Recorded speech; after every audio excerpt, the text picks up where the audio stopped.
Fasilitator adalah orang yang membantu orang lain dan kelompok untuk menangani suatu proses dalam kesepakatan atau solusi sesuai tujuan orang atau kelompok tersebut. Ketika kita mengatakan bahwa pendidik berperan sebagai fasilitator pembelajaran, ini berarti bahwa pendidik hendaknya membantu memudahkan dan memperdayakan peserta didik dalam mencapai tujuan belajar.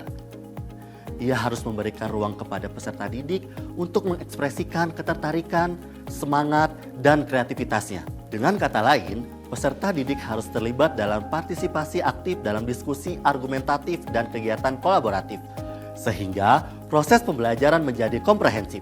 Secara umum, kita semua memahami peran pendidik sebagai seseorang yang memiliki pengetahuan dan keahlian di bidang tertentu. Mereka memberikan pengetahuan itu melalui berbagai cara kepada para peserta didik mereka. Ketika pendidik memerankan dirinya sebagai fasilitator pembelajaran, pendidik tidak lagi hanya memberikan materi dan peserta didik menerima.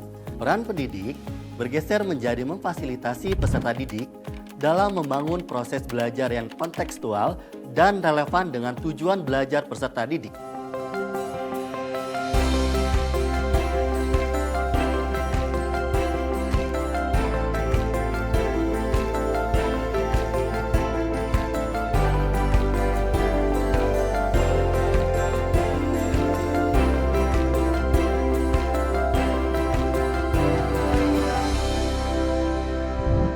Bagaimana Anda mengamati, menyikapi tujuan dan kebutuhan belajar peserta didik?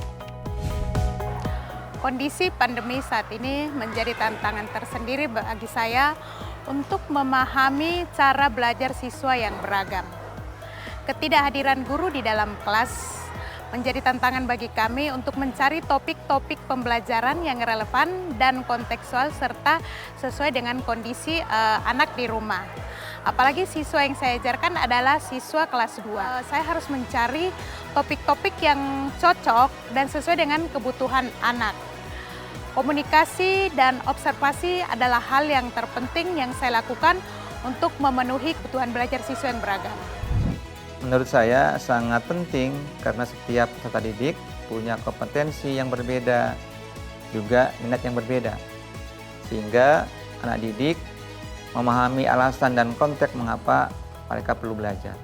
Oleh karena itu, saya sebagai guru biasanya di awal semester perlu berdialog untuk menentukan tujuan belajar di kelas. Misalnya di kelas saya ada anak-anak yang belajar matematik, lalu di antara mereka ada yang punya keinginan belajar matematik dalam rangka untuk bisa membuat lemari misalnya. Atau ada juga anak-anak yang belajar matematik dalam rangka ingin supaya nanti kalau jadi pedagang yang beruntung. Atau ada juga anak-anak yang belajar matematik yang suka game, ingin membuat game berdasarkan matematik. Ada juga anak-anak yang belajar matematik ingin menjadikan matematik sebagai sarana untuk memecahkan masalah seperti itu. Oleh karena itu, sebagai seorang guru tentunya ini menjadi langkah awalnya adalah berdialog dengan anak agar guru bisa membantu bagaimana cara belajar yang baik dengan tujuan belajar yang berbeda-beda. Tantangan apa yang pendidik hadapi untuk memfasilitasi tujuan dan kebutuhan belajar peserta didik yang beragam? Tantangan terbesarnya itu ada di saya sebagai pendidik, di mana saya harus menyadari bahwa setiap siswa itu merupakan individu yang unik dan memiliki kodrat yang berbeda-beda. Sehingga saya harus melakukan pembelajaran yang berpihak kepada siswa yang beragam. Dan meyakinkan kepada diri saya bahwa guru bukanlah satu-satunya sumber belajar. Guru bisa melakukan kolaborasi dengan berbagai pihak, baik dengan teman sejawat maupun melakukan sumber-sumber belajar yang lain yang relevan dan bisa memenuhi kebutuhan anak yang beragam. Minimal ada 2 tantangan menurut saya. Yang pertama, bagaimana saya membantu peserta didik mencari relevansi pembelajaran di kelas dengan konteks dari tujuan belajar masing-masing anak.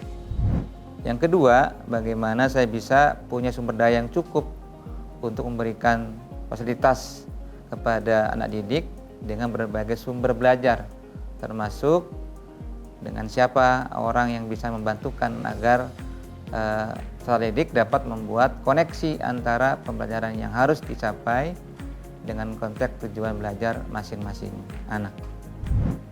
Apa yang dibutuhkan pendidik untuk dapat beradaptasi dengan paradigma Merdeka Belajar yang berpihak pada peserta didik? Saya perlu terkoneksi dan relevan dengan perubahan zaman dan dunia peserta didik saya yang beragam tentang pembiasan-pembiasan belajar yang menyenangkan bagi mereka, serta saya perlu menambah jaringan untuk mencari sumber-sumber belajar dan berkolaborasi dengan rekan-rekan sejawat yang lain untuk kepentingan siswa. Menurut saya, kita sebagai guru perlu mengeksplor potensi lingkungan seputar sekolah agar dapat memetakan sumber-sumber belajar yang tersedia dan dukungan seluruh pihak, khususnya dari kepala sekolah sebagai pemangku kebijakan dan orang tua, agar paradigma belajar yang berpihak pada anak benar-benar terwujud.